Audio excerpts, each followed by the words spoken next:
Alors, ce matin, notre cher Nomo nous a posé une question. Est-ce que les poules ont des dents? Moi, j'aimerais vous inviter à regarder votre voisin de droite, puis lui dire « Waouh, t'as de belles dents ». Pareil, votre voisin de gauche « Waouh, t'as de belles dents ».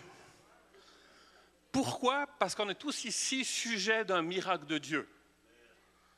Peut-être certains même ont dit « De toute façon, avec toi, il n'y a rien à faire. De toute façon, ta vie, elle est toute croche. De toute façon, tu n'arriveras bien rien à faire quelque chose de beau. » Mais Dieu a un autre nom sur nous. Dieu a une autre décision, Dieu a une autre destinée pour nous. C'est pour ça qu'on a des dons. On est des miraculés, n'est-ce pas? C'est extraordinaire. Hein? Comme on a chanté le premier chant, tu relèves ma tête. J'aimerais bien passer le micro vers chacun d'entre vous et dire comment est-ce que Dieu a relevé ta tête? Qu'est-ce qu'il a fait de toi pour qu'aujourd'hui tu sois là? Encourageons-nous à le partager les uns vers les autres dans les petits groupes, comme on l'a dit, mais aussi à l'extérieur. Dieu relève la tête, Dieu donne espoir, Dieu donne tout ce qu'on a besoin. C'est pour ça qu'on a aussi chanté souffle, c'est le souffle de l'esprit. Le souffle de l'esprit passe par nous aussi, il peut passer sans nous, mais souvent ça passe par nous pour changer l'atmosphère. Donc nos députés, ils vont trembler parce qu'ils vont voir que Dieu va agir. C'est ma prière. Hein? Souffle. Alors, je vais vous raconter une petite histoire qui m'a changé, je pense, une partie de ma vie. Dans les années 90, donc ça fait longtemps, je suis en visite pastorale, je suis en Suisse et je vais visiter mon amie Valérie. Valérie est mariée avec Jean-Luc et ensemble, ils ont 3 enfants adoptés du Vietnam. Et Valérie est là, à la cuisine. Sa fille Chloé a 8 ans à ce moment-là, juste à côté, et je les regarde. Et tout d'un coup, comme ça, je dis, Valérie, c'est dingue comme ta fille te ressemble. Elle me regarde, Laurent, ma fille, c'est une fille adoptée. T'as oublié? Sur le moment, j'avais oublié. Elle me dit, mais regarde la couleur de sa peau, regarde ses yeux, il n'y a rien de moi. Je dis, non, Valérie, tu n'as pas compris. Ta fille te ressemble vraiment. Je ne la vois pas comme une fille du Vietnam, mais je vois Chloé qui a les mêmes expressions que toi. Regarde, quand elle parle, elle prend la même intonation de voix que toi. Quand elle fixe quelque chose, c'est comme elle a ton regard. Il y a une complicité entre vous deux. Ta fille t'aime et toi tu l'aimes et c'est en sécurité. Elle a découvert avec toi, avec Jean-Luc, un sens d'appartenance. C'est que si elle te ressemble, c'est que tu l'inspires. Chloé, elle a toujours su ses origines, elle a toujours su qu'elle venait du Vietnam. Mais elle a dû apprendre sa nouvelle identité par imitation. Et ses parents sont dû aller chercher juste au Vietnam pour lui donner une nouvelle identité. Une seule visite qui a marqué quelque chose en moi, parce que c'est le thème de notre série. Il était, nous sommes, il sera. Le « nous sommes » est très important. Le « nous sommes » veut dire quelque chose. Qui est-ce que nous représentons que nous sommes? Comme je l'ai dit au moniteur de la zone enfant il y a 2 semaines, le moniteur d'écran, d'ordinateur, il révèle le disque dur. Quand j'allume mon ordinateur, pouf, il y a quelque chose qui s'affiche sur l'écran, c'est le disque dur qui le révèle. Donc le « nous sommes » révèle l'état de notre cœur. Il était, nous sommes, il sera. Alors qu'est-ce que Dieu veut faire passer comme message au travers de nous? C'est le but de notre série. C'est que Dieu nous appelle à être, et qu'est-ce qu'il veut nous dire? Qu'est-ce que les Lanaudois voient comme message de Dieu quand ils nous côtoient? Alors ce matin, le sujet que j'ai choisi, j'aimerais vous inviter à découvrir un des attributs de Dieu. Un attribut de Dieu, c'est qui est Dieu, et cet attribut change nos vies, transforme nos vies, et nous sommes appelés à représenter cet attribut de Dieu dans notre quotidien. Donc aujourd'hui, j'ai à cœur de vous faire découvrir Yahweh Tsidkenu, l'éternelle justice. Il était justice, nous sommes justice, il sera justice. Tout un défi, hein? Être justice sur terre. Waouh! Je ne sais pas ce qui monte en vous quand vous entendez le mot justice. Moi, quand j'ai pris ce sujet-là, il y avait toutes sortes d'images. Il y avait toutes sortes de pages différentes, toutes sortes de souvenirs différents. Alors j'aimerais vous emmener un tout petit peu dans la Bible ce matin. Qu'est-ce que Dieu dit au sujet de la justice? Pourquoi est-ce qu'il est justice? Comment nous pouvons être justice? Et de savoir qu'un jour il sera justice, c'est rassurant. Mais avant de parler de ça, j'aimerais prendre quelques exemples du monde animal. Nathalie, qui est en face de moi. Je te dis, Nathalie, si tu étais une montre religieuse, tu sais très bien que tant que montre, tu aurais le droit de dévorer ton beau mari Jacques. Ce serait très acceptable. Puis toi, Normand, je pense à toi, si tu étais un blaireau, puis que tu avais envie de... Tu dis, bon, mais j'ai besoin de déménager parce que je suis trop petit chez moi. Tu vois que tout d'un coup, ton voisin est parti. Tu aurais le droit d'aller chez lui, t'installer. Puis le propriétaire de ton terrier n'aurait plus le droit de dire quelque chose parce que tu es là. Tu aurais pris possession, un blaireau, voilà. Lui, je fais ce que je veux. Je vais où il y a de la place, je m'installe. Puis j'ai un autre exemple, je vous regarde. Ah oui, Lise, toi qui as accouché dernièrement, si tu étais une maman panda de 2 jumeaux, savais-tu qu'en tant que maman panda, tu pourrais très bien négliger un de tes enfants, puis laisser l'autre grandir, puis l'autre, tu t'en occuperais pas. Ça, c'est le monde animal. Mais nous, humains, si on fait ça, si Nathalie dévorait son Jacques, si Normand commençait à dire, ben ouais, il faut déménager, ben j'ai vu une maison vide, je me suis installé.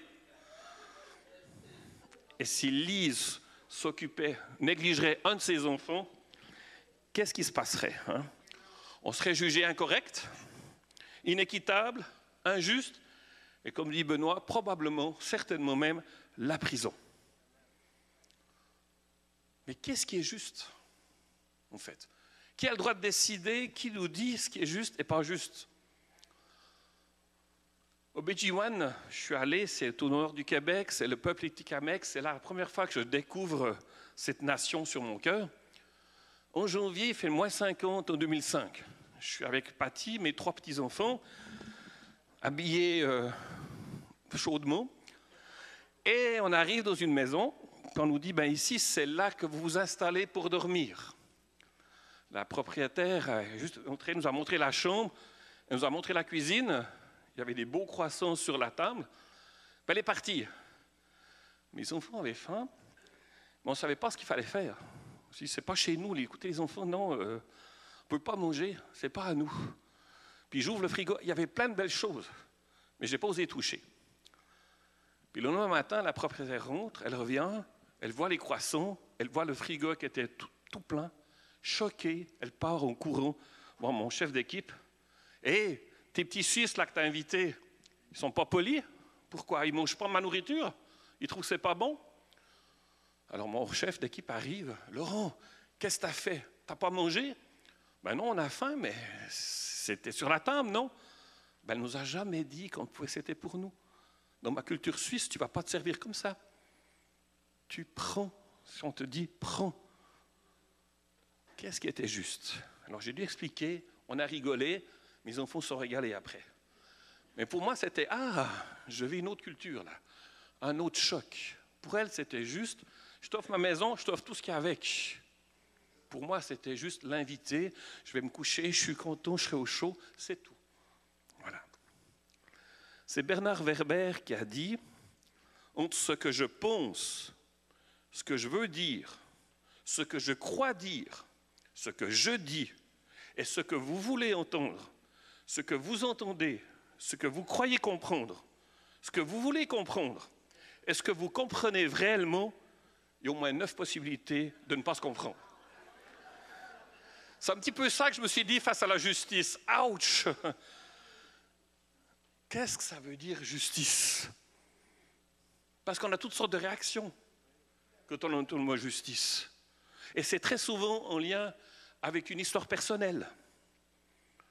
Et ça touche probablement une injustice qu'on a vécue. Mais savez-vous que les mots juste, justice, justifier, justification se trouve près de 600 fois dans la Bible. Ça veut dire une page sur deux, le mot juste, justice, qui se trouve. Donc c'est important aux yeux de Dieu. Alors comprendre qu'est-ce que la justice, ça veut dire on part à partir du principe de Dieu.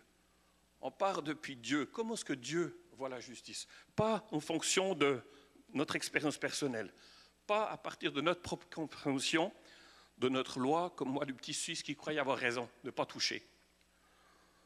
Point de vue de Dieu. On va faire quelques survols, quelques passages, un tout petit peu ce matin. Puis si vous voulez en discuter un peu plus, je vous donne rendez-vous ce mercredi. Comme l'a dit Nathalie, on se retrouve ici pour parler un peu plus de la justice. Premièrement, dans la Bible, Dieu est présenté comme, est appelé le juste juge. Je lis les versets qui sont affichés. Dieu est un juste juge, un Dieu qui fait chaque jour sentir sa colère. Dans Psaume 7. Le maître de l'univers est un juste juge qui examine les reins et les cœurs. Juste juge. Wow. Moi, quand j'ai lu ça, c'était hyper rassurant et hyper paniquant. J'avoue qu'en petit garçon, quand j'ai donné ma vie à Jésus, c'était face à un juge. J'avais tellement peur. J'avais peur de Dieu. Je dis, ça y est, j'habitais dans une ferme isolée, il n'y avait pas de voisins, c'était juste mes parents, mes petits frères, les taureaux, les vaches, les poules. Mes grands-parents un petit peu étaient là. Mes parents, je crois que je vous l'ai déjà dit, ils faisaient une sieste le dimanche après-midi. Puis moi, comme aîné, je détestais ça. J'étais seul. Puis j'étais sûr que quand la sieste durait longtemps, ça y est, Jésus est venu chercher mes frères, mes parents, mes grands-parents. Je suis tout seul en vie, qu'est-ce que je vais faire? J'étais certain. J'avais peur. Donc c'était le juge qui m'a fait dire, Jésus, j'aimerais de ton côté, donc je ne sais pas quoi faire, mais prends-moi avec toi. Juste juge. Dieu connaît toutes nos intentions. Donc c'est rassurant qu'il soit juge. Nos pensées secrètes, il les connaît. Il entend toutes nos paroles. Il voit toutes nos activités. Il sait tout. Mais s'il est juste, ça a changé. Après, je n'ai plus eu peur. J'ai dit, si tu es juste, ça veut dire que je peux espérer en toi. Ça veut dire ce que je vois, ce que je ressens, ce qui me fait mal, je peux te l'apporter. Tu es juste. Ça veut dire que tu es capable de changer les situations. Quand tu dis non comme juge, des fois c'est bien. Mais il y a des situations où je suis sans issue, ben, j'aurais des dents comme des poules. Dieu, tu es capable de transformer. Tu es juste. Tu transformes mon caractère. Dieu juste juge, les chaussettes de l'archiduchesse, juste juge, ça veut dire qu'un jour, il y aura une justice. Que toute injustice, que toute chose cachée, que tout secret, toute mauvaise intention seront dévoilées. Qu'il y aura un jugement. Mais la Bible nous dit aussi que Dieu est lent à la colère, riche en bonté. Ça veut dire qu'aujourd'hui, en 2025, on est dans une saison de grâce. On est encore dans une saison de bonnes nouvelles. On est encore dans une saison où Dieu dit, je veux attirer tous les hommes à moi. Dieu est dans cette grâce-là, il est amour. Ça ne veut pas dire qu'il ferme les yeux. Je vous parlerai après sur ce qui se passe. Mais il est là, je suis pardon, je suis amour, venez à moi. Le jugement viendra plus tard. Puis très souvent, quand on voit une personne ou quand on entend une situation, on juge très vite. On dit de toute façon, c'est normal. Ce qu'elle a fait, elle mérite ça, c'est normal, ou on ne croit pas toujours au changement possible. Ben, vous le savez que je suis en prison. Je travaille en prison. Vous savez que je suis tous les jours confronté à 125 femmes qui ont été déclarées un jour coupables. Il faut le vivre avec ce mot coupable. Pas facile. Elles doivent assumer ce qu'elles ont fait. La loi a puni, la loi a fait justice en quelque sorte, mais après, tu fais quoi? Tu fais quoi quand tu te lèves, que toute la journée on te rappelle ce que tu as fait? C'est bon des fois de se rappeler, mais pas toujours être tout le temps enraciné ce que tu as fait. Est-ce qu'il y a quelque chose d'autre? Puis là, jeudi, on m'appelle, Laurent, peux-tu venir, s'il te plaît? J'aimerais beaucoup que tu rencontres cette femme. C'est l'agent de libération, c'est une femme qui a beaucoup d'autorité dans la prison, qui peut décider bien des choses sur son avenir. Elle me dit, j'aimerais que tu la rencontres parce que j'aimerais que tu lui proposes ton atelier de justice réparatrice. Puis un atelier de justice réparatrice, c'est être confronté à son histoire de vie, c'est comprendre les impacts qu'il y a eu de mon geste, de mon délit sur ma propre vie, sur ma famille, mais aussi sur la victime, sur la famille de la victime. Pour qu'un jour, victime, famille de la victime et le détenu peuvent se rencontrer pour partager qu'est-ce qui s'est passé. Donc justice réparatrice, ça veut dire qu'il y a le mot réparation, il y a le mot restauration, il y a le mot nouvelle chance. Justice, je suis en prison, j'ai payé, mais un jour je vais sortir et j'aimerais pouvoir être libre, j'aimerais pouvoir recommencer à zéro. Donc je vois ces détenus de mon bureau, je dis, ben voilà, écoute, ton ASC me demande de te rencontrer, puis je veux te parler de la justice réparatrice. Avant que j'aie fini le mot justice réparatrice, elle me regarde, non, je ne veux pas. Elle me dit, c'est Laurent, ce que j'ai fait, je ne suis pas prête à me pardonner. Puis je veux porter les poids de mes fautes jusqu'à la fin de ma vie, je vais vivre avec ça. Puis en prison, je suis en sécurité. Je ne veux pas changer, je ne veux pas sortir, je suis comme ça, je me condamne et c'est normal.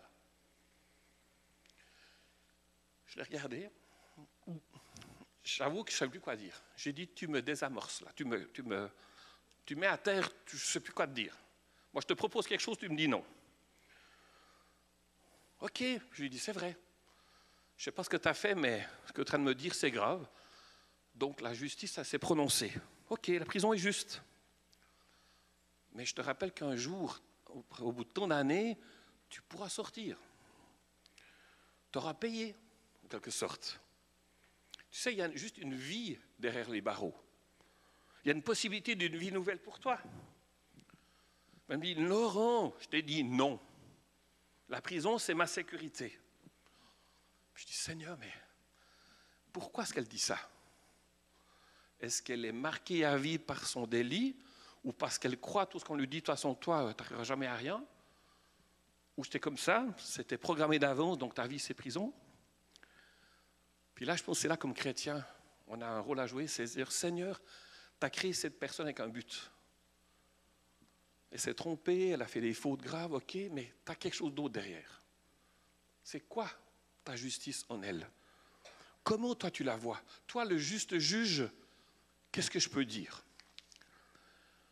Je lui pose des questions, puis d'un coup, il y a le mot autisme qui monte en moi. Je la regarde, je dis, on t'a pas dit que tu es un peu différente? Le mot autisme, je ne sais pas si ça te dit quelque chose, mais j'ai l'impression que tu te regardes avec tes propres barrières, tes propres limites. Puis d'un coup, je vois que oui, j'ai certaines difficultés liées à l'autisme. Alors, je suis papa d'un garçon qui a des traits typiques à l'autisme. Puis je la regarde, puis je commence à l'affermir. Je commence à lui dire simplement, tu sais, comment je te vois? C'est dur pour toi de t'adapter en prison. C'est dur pour toi d'être pas toujours être comprise. Tu as besoin d'une routine, ça te sécurise, mais en prison, mon routine n'existe pas. Tu dois t'adapter constamment. Rester en prison, c'est plus facile pour toi que de sortir et de faire face encore à l'inconnu. Tu as trouvé certains repères qui te plaisent plus ou moins, mais c'est ta sécurité. En prison, tu es programmé pour faire comme toutes les autres, mais pour toi, ça veut dire constamment parler une autre langue. Parce que ça veut dire que tu n'es pas comprise. Et j'imagine que tu as la peine à te faire comprendre aussi quand tu veux dire quelque chose. Puis je lui dis comme ça, tu sais, dans ma spiritualité à moi, dans ma croyance avec Jésus, je veux juste te dire que Dieu ne s'est pas trompé quand il t'a créé. Ton monde à toi, il est différent, mais il est très beau. Il est juste différent. À ce moment-là, elle commence à pleurer. Elle m'a simplement regardé avec une lumière d'espoir. Merci. Merci de me comprendre dans ma différence. Merci. Elle avait perçu quelque chose de différent. Quelqu'un qui la comprenait. Elle est partie, elle m'a dit, je vais réfléchir à ta proposition. C'était plus un non, je vais réfléchir. Mais après, j'étais tremblant, je dis, est-ce que j'ai été trop loin? C'était juste. J'ai téléphoné à la psychologue de la prison, je dis, écoute, j'ai besoin de te parler de cette situation. Je lui explique. Elle aussi dit, Laurent, bienvenue dans le club des gens qui regardent les gens différemment. Ça m'a fait tellement de bien. Et c'est Dieu, quand il fait justice, des fois on a l'impression que c'est comme ça toujours. Dans un sens, c'est vrai. Mais très souvent, Dieu nous connaît, il passe avec des contours pour nous rejoindre. Lui, il va tout droit, mais nous, c'est nos contours. Donc, faire justice, c'est accepter qu'il y a un chemin différent, avec le même but de Jésus, de nous racheter, de nous sauver, de nous pardonner. Dieu, juste juge, ça veut dire qu'il n'est pas aveugle. Il sait tout, il voit tout. Il connaît nos mauvais coups, nos besoins d'être vus, d'être reconnus. Mais Dieu, comme je l'ai dit avant, nous connaît personnellement et a un chemin pour ouvrir notre cœur, pour guérir, pour réconcilier nos blessures, pour nous faire sortir de nos prisons intérieures. Car si Dieu est comme ça avec nous, pense à l'histoire de ta vie, comment est-ce qu'il t'a trouvé, comment est-ce qu'il t'a donné l'espoir, le pardon. Je pense que Dieu s'attend à la même chose que nous envers notre prochain. Qu'on ne juge pas une fois pour toutes, qu'on écoute, qu'on cherche à comprendre son histoire. Ne pas avoir une idée toute faite et lui partager la justice de Dieu.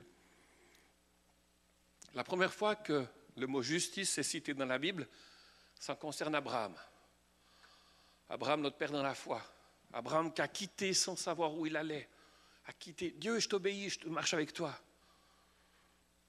La Bible nous dit dans Genèse 15, Abraham eut confiance en l'Éternel qui le lui imputa à justice. Qu'est-ce que ça veut dire imputer à justice? C'est un terme de la comptabilité, c'est un terme que les comptables utilisent dans leur bilan. Ça veut dire mettre au compte de créditer. Abraham, dans un sens, se présentait devant Dieu avec tout ce qu'il a fait de beau, mais aussi tout ce qu'il a fait de pas beau. Puis il dit, Abraham eut confiance en l'Éternel. Ça veut dire, Abraham crut en Dieu. Et Dieu, à ce moment-là, lui dit, t'es juste. Abraham a vécu, comme je l'ai dit, chacun de nous avec ses imperfections, ses doutes, ses fautes. Et ce que j'aime dans la Bible, c'est que Dieu n'a pas peur d'exposer les fautes d'Abraham pour nous. Si on parlerait de moi, je n'aimerais pas forcément que toutes mes bêtises soient publiées. Dieu, je ne veux pas dire qu'il prend plaisir à publier nos fautes, mais il les montre pour qu'on apprenne, pour qu'on soit enseigné. Donc Abraham, c'était ses mensonges, entre autres, au travers pour sa femme. C'est pas ma femme, c'est ma sœur. Puis juste après, Abraham crut, et cela, Dieu le déclare juste. Donc ça montre que justice, c'est pas en fonction de nouveau de mes principes, de mes préjugés. Pour Dieu, pour Abraham, il n'a pas été déclaré juste à cause de ses œuvres. Et je t'ai obéi, j'ai quitté mon pays.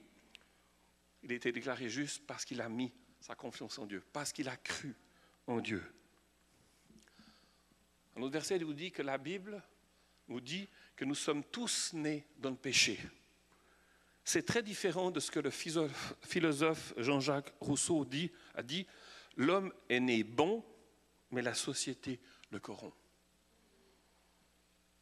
Nous sommes tous nés dans le péché. Ce n'est pas glorieux, mais c'est notre état. C'est un fait. Alors présenter à Dieu nos bonnes actions, nos réussites, ce n'est pas ça qui va nous sauver. La seule façon de nous rendre justes devant Dieu, c'est de croire que Jésus est mort à la croix pour nos péchés, qu'il est ressuscité des morts. C'est lui qui a été déclaré coupable. C'est lui qui a pris sur lui notre condamnation. C'est lui qui nous sauve de la mort éternelle. C'est lui qui nous donne une vie éternelle qui commence dès notre oui. Alors, si tu ne l'as encore pas fait, tu dis, mais j'ai peur d'être condamné un jour, j'ai peur de passer devant Dieu. Ce matin, je t'invite, Jésus, je veux croire en toi. Jésus, tu es mort pour moi, pour mes péchés. Tu veux me rendre juste. Quand Dieu nous dit, il nous rend juste, ça veut dire que nous sommes acquittés, trouvés non coupables. Notre dette est annulée. L'enregistrement de nos fautes est enlevé des archives du tribunal. Le souvenir de nos fautes a été enlevé. Tout est réglé. Et Dieu n'est pas en train de chercher il y a 30 ans en arrière quelque chose qu'on a fait pour nous accuser. Maintenant, on va de plus en plus dans les médias. 30 ans après crime, on a recouvré le coupable. Il sera condamné. Mais Dieu ne train pas de dire, il va chercher en arrière. Dieu dit, je t'ai pardonné. On peut prendre un nouveau départ et sans être coupable, sans avoir une culpabilité, qu'est-ce que j'ai fait? La mort de Jésus sur la croix, c'est suffisant. Donc justifié, acquitté, rendu juste, il n'y a plus de dossier contre nous. Plus rien dans les archives du ciel. Waouh! Nous sommes rendus justes. Nous sommes acquittés. En disant oui à Dieu, c'est ce qui nous attend. On est juste. Mais après, on est juste pas seulement pour survivre ou vivre avec des béquilles. Non. En disant oui à Jésus, c'est qu'on permet à sa lumière de venir en nous. On permet à sa consolation. Il nous rénove, il nous restaure, il nous réconcilie. Comme chaque pièce, quand on achète une maison qu'on veut rénover, ben Dieu prend le temps, avec chacune des pièces de nos vies, de nous rénover, restaurer. Une nouvelle page s'écrit dans notre vie. Il était justice, ça c'est ce que Jésus a fait sur la croix. Mais un jour, il sera justice. Jésus va revenir. Et c'est une très bonne nouvelle. Ça veut dire que un jour, tout sera dévoilé. Un jour, Jésus va pouvoir juger, le méchant va périr. Un jour, l'injustice n'existera plus. Et un jour, nos questions auront une réponse. Pourquoi j'ai perdu mon papa si tôt? Pourquoi, alors que je paye ma dîme, que je paye mes taxes, mon voisin qui ne fait rien de ça, il réussit et moi, ça ne va pas? Un jour, nous comprendrons tout. Ça, c'est le futur. C'est notre confiance. Que Dieu fait ce qu'il dit, ce qu'il fait. Ça va se passer. Mais aujourd'hui, nous sommes appelés à être justes. Aujourd'hui, nous sommes justice. Ça veut dire quoi? Mais comme Chloé, au début de mon histoire, elle a appris à imiter sa mère Valérie, nous aussi, aujourd'hui, dans notre quotidien, nous sommes appelés à imiter Jésus, à faire aux autres ce que Jésus a fait pour nous. Nous sommes justice, ça veut dire être droit dans notre conduite, être droit dans nos paroles, défendre une juste cause. En hébreu, le mot justice, ça se traduit par faire miséricorde. Ça se traduit parler en vérité, apporter le bonheur, le salut, la délivrance. L'expression « l'Éternel, notre justice », d'où est tiré le titre de mon message, vient d'un passage du livre de Jérémie au chapitre 23. C'est Dieu qui définit le cahier des charges des bergers, des leaders qui exercent une responsabilité. On dirait, ouais, je ne suis pas un berger, je ne suis pas un leader, mais on a tous des gens autour de nous. Collègues de travail, à la maison, on a tous des gens autour de nous. Puis comment est-ce que Dieu nous appelle? Il nous appelle ses bergers pour représenter son nom dans la société. Et on va voir ce que ces bergers ont fait de tout faux. N'était notre justice. Malheur aux bergers qui détruisent, dispersent le troupeau dont je suis le berger, déclare l'Éternel. C'est pourquoi voici ce que dit l'Éternel, le Dieu d'Israël, sur les bergers chargés de prendre soin de mon peuple. Puisque vous avez dispersé mes brebis, que vous les avez chassées et n'êtes pas intervenus en leur faveur, je vais intervenir contre vous à cause de la méchanceté de vos agissements, déclare l'Éternel. Il crie là-bas. Je rassemblerai moi-même le reste de mes brebis de tous les pays où je les ai chassées. Je les ramènerai dans leur domaine. Elles se reproduiront et deviendront nombreuses. Je placerai à leur tête des bergers qui prendront soin d'elles. Elles ne connaîtront plus la peur, elles ne seront plus effrayées, et plus aucune d'elles ne sera manquante, déclare l'Éternel. Voici que les jours viennent, déclare l'Éternel, où je donnerai à David un germe juste, c'est Jésus. Il régnera avec compétence, il exercera le droit et la justice dans le pays. À son époque, Juda sera sauvé, Israël habitera en sécurité. Voici le nom dont on appellera l'Éternel, notre justice. Moi, ça me fait rêver d'avoir un berger comme ça. Ça me fait rêver d'avoir une place sécure comme ça. Hein? Parce que qu'est-ce que les actions de ces bergers ont fait qu'on déplut à Dieu, que Dieu leur dit « tassez-vous, mettez-vous de côté, j'arrive moi ». Ils n'ont pas fait justice, ils ont une responsabilité de reprendre soin. Oh, je ne veux pas me salir les mains ici. Oh, ça me coûte trop. Ils doivent défendre les brebis en cas d'attaque. Oh non, je suis peureux là. Non, écoute, si elle était là, cette brebis, c'est de sa faute. Pourquoi j'irais me déranger pour elle? Protéger les vulnérables? Non, mais moi, j'ai déjà assez de problèmes avec moi-même. Assurer leur sécurité. Et je dois déjà travailler fort, moi, pour subvenir à mes besoins, pour nourrir ma famille. Pourquoi est-ce que je dois prendre soin de l'autre?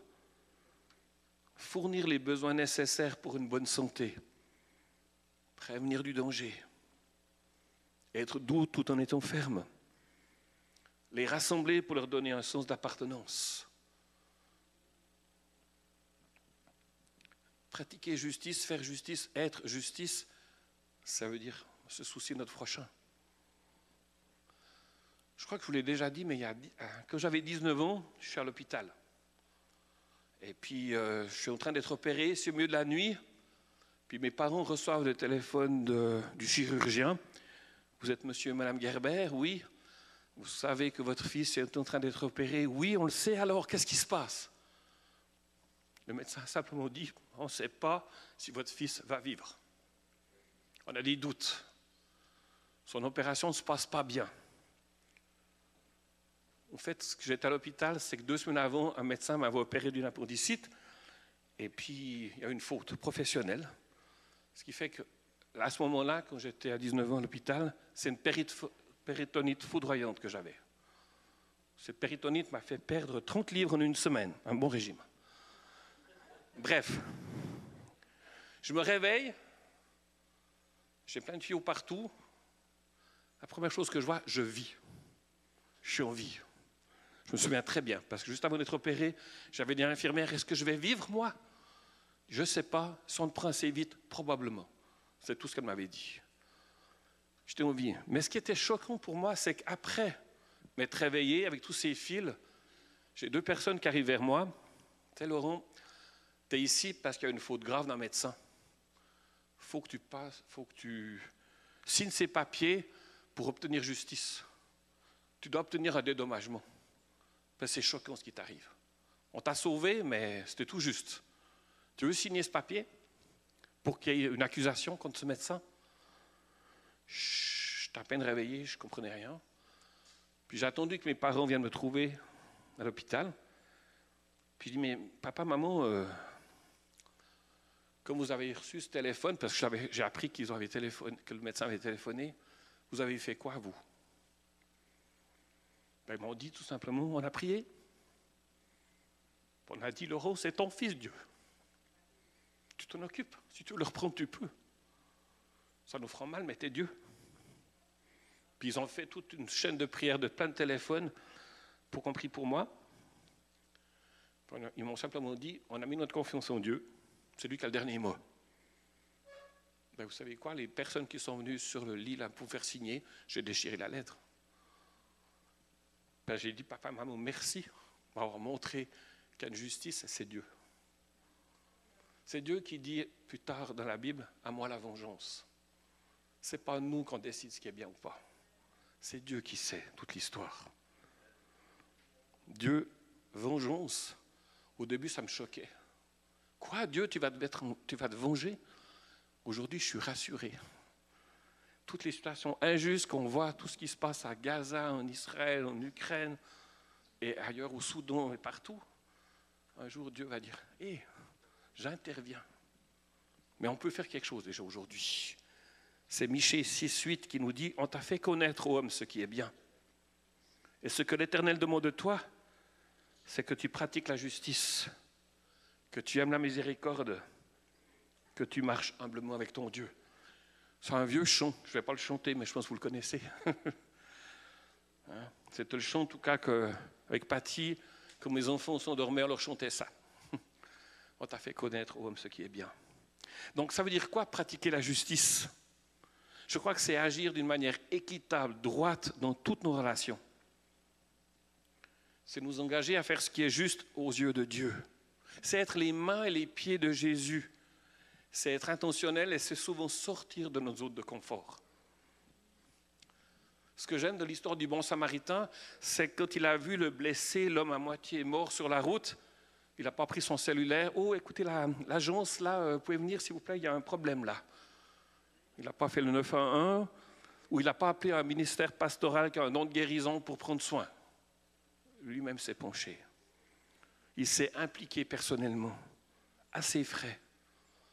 Nous sommes justice, ça voudra dire probablement faire certains sacrifices, un investissement de temps, peut-être même d'argent, pour être à côté de celui qui vit une situation difficile. S'impliquer personnellement, ça commence par construire une relation avec les personnes autour de nous. Jésus nous montre l'exemple quand il a vu le lépreux, tout le monde lui dit « Arrête Jésus, il est impur, touche-le pas, il va te contaminer, laisse-le de côté, laisse-le dans son besoin, de toute façon tu ne peux rien faire, de toute façon il est condamné, donc bouge pas. » Jésus, qu'est-ce qu'il a fait? Il a passé par-dessus ses critiques, il est allé toucher le lépreux. Faire justice, c'est d'aller là. Pratiquer la justice, c'est d'aller là où les gens ne sont pas, ne veulent pas. Apprenons, souvenons-nous des noms des gens avec qui nous sommes. Intéressons-nous à leur histoire. Je dirais même des fois, devenons ses amis. Pratiquer la justice, c'est jamais être impersonnel. C'est être disponible. Ceux qui habitent l'Assomption, ceux qui habitent cette région, allez faire un tour à la Saint-Vincent-de-Paul, à l'Assomption. Vous verrez comment Lise, elle a mis en place une équipe avec un cœur immense. Quand on arrive à Saint-Vincent-de-Paul, on n'est pas un numéro, une personne avec un besoin. On n'est pas un client. On est juste une personne qui a une relation et qui n'est pas jugée en fonction de son apparence ou son histoire. C'est pratiquer la justice. C'est d'être disponible et de voir au-delà de ce que je vois. Pratiquer la justice se fait avec amour. Parce que j'ai été aimé de Dieu, je vais aimer mon prochain. Parce que Dieu m'a donné une chance, je vais aussi donner une chance. Dieu a été patient, persévérant avec moi pour que je comprenne. Est-ce que nous sommes aussi avec notre prochain? Ça nous coûte, mais c'est être ce que Jésus a été pour nous. Donner son pain à celui qui a faim, des vêtements à celui qui n'en a pas, c'est aussi pratiquer la justice. Tous ceux qui travaillent chaque dimanche ici pour préparer les paniers, tous ceux qui donnent des dons financiers, je vois Mario Ginette qui se lève à 3-4 heures du matin pour aller chercher le pain, etc. C'est dire, il y a des gens qui en ont besoin, on veut être là pour eux. La justice est ce que je dois être aux êtres humains qui sont comme moi, une image de Dieu. C'est ce qui m'aide dans la prison. Quand je suis entouré de gens qui ont commis des délits, je ne vois pas ça. Je dis oui, je le sais. Oui, je le sais. Mais de voir au-delà. Des gens qui sont aussi image de Dieu, qui ont juste besoin d'une image de Dieu meilleure, je dirais. Jésus, qu'est-ce qu'il a fait sur terre? Il n'a pas invité ses amis, ses proches dans un bâtiment. Il les a invités dans une marche de vie, d'être en contact, d'être en relation. Alors Dieu, cette semaine, aimerait t'inviter, toi, à marcher avec lui pour faire le bien, pour être justice. Ça veut dire chercher à réparer le mal. Ça veut dire des fois dénoncer, dire non, je ne suis pas d'accord avec ce que j'entends. Ça nous donne du courage d'avoir une voix différente. Mais c'est ça aussi faire justice. Permettez-moi de vous dire quelque chose, je ne suis pas sûr que ce que j'entends là est juste. Poser un geste de tendresse, ça s'appelle faire miséricorde. On en a tellement besoin d'être, on est tellement séparés. Poser un geste de tendresse. C'est aimer, ou faire comme Jean-Baptiste, préparer le chemin du Seigneur. Pour que Jésus vienne rechercher son Église sans tache, sans ride. Ça veut dire être à côté de son prochain. C'est être témoin et non juge. C'est tellement facile de juger. Mais Jésus nous dit, non, non, tu n'es pas juge, c'est moi. Toi, sois témoin. C'est être un agent de paix, de réconciliation, un agent proche de celui qui souffre, qui est différent. C'est aussi œuvrer au bien-être de la société dans laquelle nous vivons. C'est ce que Dieu a dit à Jérémie, qui nous le dit. Construisez des maisons, bâtissez, faites des enfants, pensez. Là où vous êtes, engagez-vous, bénissez. Puis enfin, j'arrive au bout, pratiquer la justice. La meilleure chose, c'est laisser Christ vivre en nous. Quand on est passionné, quand on a une passion, on veut raconter cette passion, on vit pour cette passion, on la partage, on en parle, on aimerait que l'autre ait la même passion que moi. C'est Christian qui me disait l'autre jour, il me parlait de son Harley Davidson. J'ai compris l'acte dans ses yeux. Waouh, il se réjouissait, c'était en hiver qu'on parlait. Laurent, j'attends les beaux jours pour sortir mon Harley. Mais moi, je voulais m'acheter une Harley en sortant de la discussion. Je trouvais ça tellement génial. Tout ce qui me parlait, il m'a contaminé, mais je ne l'ai pas fait. Mais c'est ça quand on a une passion. Laisser Christ vivre en nous, se laisser habiter par Christ, c'est appeler à pratiquer des œuvres de justice. Comme Jésus est avec nous. Alors je termine en lisant le psaume 146. Tu peux le montrer? Dieu fait droit aux opprimés. Il nourrit les affamés. L'Éternel relâche ceux qui sont emprisonnés. L'Éternel rend la lumière aux aveugles. L'Éternel relève celui qui fléchit. L'Éternel aime les justes. L'Éternel protège l'étranger. Il est le soutien de la veuve et de l'orphelin. Mais il fait défier le chemin qu'empruntent les méchants. Mets ton prénom des fois à la place de Dieu. Christiane nourrit les affamés. Lise rend la lumière aux aveugles. Sylvain relève celui qui fléchit. Sylvie protège l'étranger. Paulina soutient la veuve et l'orphelin. C'est nous. C'est ça, faire justice. Alors bonne semaine et que Dieu nous aide à faire justice. Amen.